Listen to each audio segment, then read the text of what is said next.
is normalization of hatred for men more prevalent than for women? And I would say yes, overwhelmingly yes. So where do you see the hatred of men primarily? I'm just curious. Well, I see it in women's marches, and I see it in general conversation when women are like, I don't need a man. I don't need a man? Yeah. Okay, so I'm curious. If a man were to say, I don't really need a woman, I'm happy living my life the way I am, I enjoy my career, I enjoy where I'm at, I'm just not really in a position where I need a woman. Would he be hating women by making that type of statement, making such a sentiment? Hate women? Yeah, would you say they hate women? Well, that's not celebrated, though. That's not something that's... No, but that's not what I said, though.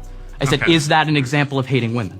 Is that an example of hating women? Because you said an example of hating men is saying, I don't need a man. Yeah, but they're doing it in a way to put down men. They're doing it because they view the patriarchal structure of society as being an inherently bad thing. Why? Because I think a society in which is structured so that men have certain advantages over women unfairly is unfair to them. I don't think attacking patriarchy or the advantages that men get is in any way attacking them. There's a famous phrase, to the privilege, equality feels like oppression. Wrong. Misandry is normalized. It's very normalized to the point where we don't even realize it. You can't give me an example of it. That's what I'm wondering. I gave you a bunch of examples. But the examples you gave me were women trying to live their lives of their own autonomy and accord, which is saying, I don't need a man, which is fine. I don't see what world you view that as hatred unless you think you're entitled to women.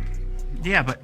That's the only way I interpret that as a hatred of man. I'm being as charitable as I literally possibly can. I've literally heard women say, I hate men. Of course, literally. Absolutely. And death to the patriarchy, of course. All these things. Wait a second. Death to the patriarchy means death to the societal structures in which give men more societal power than women for no reason.